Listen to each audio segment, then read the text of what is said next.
Hi everyone, it's Amy here from Needham's Business and Financial Strategies. Today I'm going to do another webinar for you, and it's on what you can claim when you have to work from home.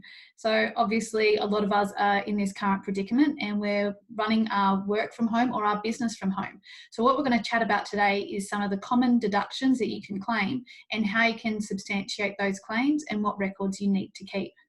So I guess the main important one would be your phone and internet. Everything's now virtual and in the cloud, so your internet usage would have a lot of use. Of course, there would be a private percentage as well, because no doubt if you're like me and you have kids at home as well who are also doing their home online learning, you might have a partner who's also doing their role with their employer. You need to be able to work out what your private percentage is compared to your business percentage per person. So that's just normal that we can't claim what's private usage, watching Netflix. It would be lovely if we could, but unfortunately we can't. So you just have to be aware of anything that relates to you doing your role. That's what we can claim. Now, if you're going to claim more than $50, which if you are at home working for a substantial period of time, your internet or phone costs could be a lot more than that. So what we normally say is you're better off just to do your record keeping the best way you can from the start, just in case, because even though you might not think, oh, you know, it will be less than $50, chances are it could be. So you need to keep your records for a 4-week representative period. These can include diary entries, electronic records and bills, and you also need to have evidence that your employer expects you to work from home. In our current circumstances, I think that's pretty good, but if you were ever to watch this when we weren't in a pandemic, then you just have to have that evidence that you need to work from home for those hours. When can't you claim a deduction? So if your employer is providing anything for you or paying your phone or your internet costs, of course you can't claim a deduction for that. If they're already paying that for you, that's not a personal cost to you at all. So unfortunately, that can't be claimed. So there are very varied plans that are available at the moment now with phones. We have our plans, we have where you can buy a prepaid phone. So sometimes it can't be that easy to make a record of what your phone has actually cost you. So for incidental use, you can see here that there's 3 different types of ones that you can claim: for landline, for mobiles, and for text messages. So that's just for incidental use. But where you find you're using your phone quite a lot, it's better to use an itemized bill over a 4-week period. So your monthly bill, what you need to do is go through and work out what has been business and what has been personal. And what this will do is give you a percentage of what was business use on your phone. Yes, it can be tedious going through your bill, but at least you only have to do it for a 4-week period, which will represent the whole time that you've been working from home. So as an example, Julie has $80 per month on a mobile plan. It includes $50 worth of call and also 1.5 gigs of data. She receives a bill which she itemizes and works out that 20% of her calls are work-related. So for the 11 months during the income year that she worked from home, she can do 20% of her plan times the 11 months. We have quite a few different worksheets available at Needham. So if you would like any of these worksheets to be able to keep diary evidence or a tally of phone calls, just let us know and we can email them through to you. If you don't have itemized on your bill, and you need to determine this 4-week representative period, then you claim using a reasonable basis. So what's a reasonable basis? As an example, Ahmed has a prepaid mobile phone plan, which costs him $50 per month.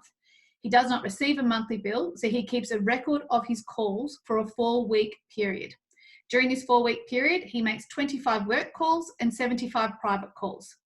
As he worked for the same 11 months during the income year, his percentage would be 25% of what his phone plan had been, the prepaid phone plan. So it'd be 25% of the $50 for as many months as he worked from home. So that's where it would be really important to be using that diary evidence just to back up what you've done.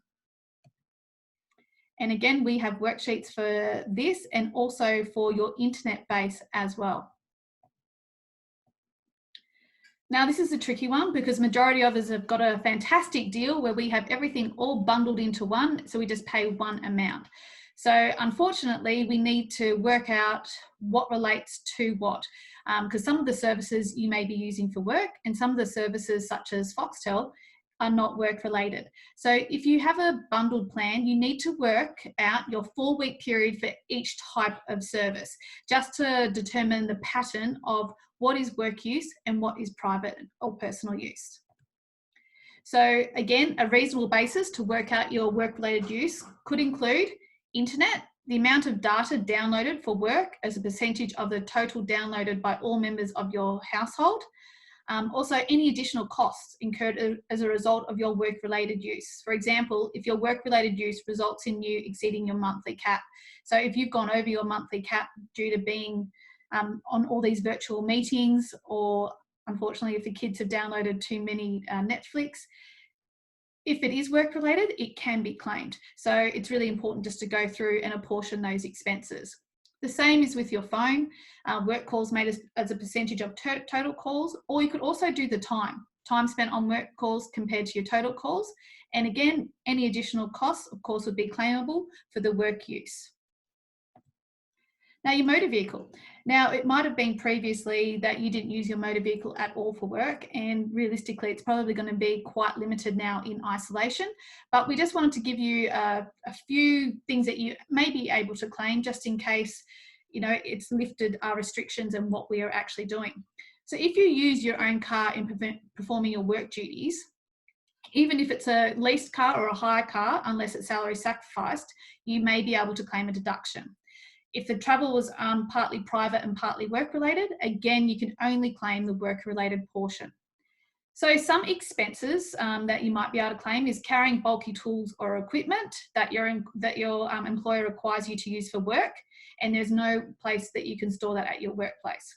Attending work-related conferences or meetings away from your normal workplace, delivering items or collecting supplies, travel between 2 separate places of employment if one place is your home, travel from your normal workplace to an alternative workplace, and travel from your normal workplace to your home or to an alternative workplace. Now, what we're finding as an example now is there's a lot of businesses that didn't used to travel. So, for example, our local coffee shop is now doing deliveries, which is fantastic. So as they're leaving that workplace now, they need to keep a tally of those kilometres. I've also had quite a few clients as well before the restrictions came down too much, where they're computer repair guys. And so normally they had an office out in Fyshwick, but because they were practicing self-isolation on a roster, there'd be some weeks where they're actually working from home, then going out and seeing clients. So what we're telling all of our clients is it's best to record everything and then let us evaluate whether it is tax deductible or not, because it's too late when we go to do your tax in June and say, actually, do you have these kilometres recorded, and you haven't done it. So there's a couple of ways that we can claim your kilometres: the cents per kilometre method or the logbook method. So to make it easy, the cents per kilometre method, you can only claim up to a max of 5,000 Ks, and all you need is diary evidence. So you just need to do the date, how many kilometres that you performed, and why you performed those kilometres, and how it related to your work. As of this year, we have a set amount of 66 cents or 68 cents per kilometre. So that's a very easy way to keep a track of your kilometres if you're not going to do too many. If you are going to be using your vehicle quite substantially, such as these new people where their employment includes delivery, that's when we recommend using the logbook method. So this is a little bit different. You definitely have to keep a logbook. And what you have to do is you have to write down your opening odometer reading, then list all of your business kilometres, and after a 3-month period, then write down your closing odometer reading.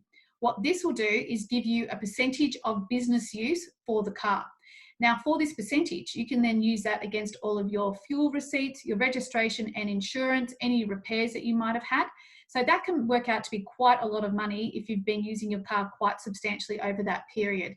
So again, it's really, really good just to keep those records just in case you fall into that category. Now, home office expenses. We're all living the dream, working from home with our family. But the beauty is that we're actually able to claim expenses against these. So what you can claim is your occupancy expenses. These may include electricity, gas, or water charges.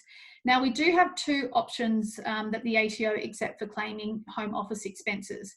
One option is just to keep a diary of the hours you've worked from home, and the ATO allow you 52 cents for every hour that you've worked from home. If you're actually running your office from home or your business, then it's completely different. That's where we'll then talk to you about what the actual size is of your office compared to your house. So very, very different in nature, whether you're just working from home as a public servant or actually running your office from home. Again, come and chat to us and we can give you further advice on that. But if you are running your business from home, definitely, again, keep all of these household expenses so that at the end of the year, you have them there ready just in case. We also have worksheets on these as well. So if anyone would like a worksheet, please let us know. So a lot of us have had to work from home and many of us weren't prepared to work from home. So again, it's great to keep copies of all of your receipts for all of the deductions that you've had to do to be able to do your job.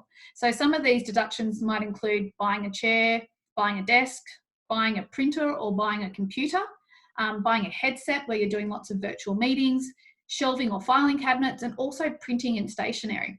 So because unless your employer has actually provided you with everything, anything that has been an out of cost good for you to be able to do your job, we can claim. So again, keep all of those dockets and receipts, and again, within reason. Like a lot of people have asked me, well, what about buying my tea and coffee from home because work normally supplies that? Well, realistically, you'd have tea and coffee at home anyway. It's not something that's imperative to doing your job. Whereas, you know, computer paper or pens that you need to be able to do your job, then that's directly related. Now, record substantiation is a big one that we've got. There is so much technology out there at the moment which actually makes it easier for you. We still do get the shoeboxes full of receipts, but these beautiful little apps now make it so much easier for you. So one of the ones that I've used quite often is called Receipt Catcher. It's a free app online, and basically all you do is just take photos of your receipts and it records them for you in the cloud. The ATO, of course, also has their own app as well. Their app, you can do recording of your receipts and also recording of your odometer as well, or your kilometres that you've used to travel. Receipt Bank's also another fantastic one that a lot of my business clients are using to keep a record of all of their receipts, because we all know how easy it is to lose a receipt, and receipts also fade as well. So thanks guys for listening to me. Hopefully I've given you a bit of information and maybe a bit of positivity from working from home. Just keep all of those receipts just in case you just don't know what might be tax deductible. So hang on to them and enjoy working from home. Thank you.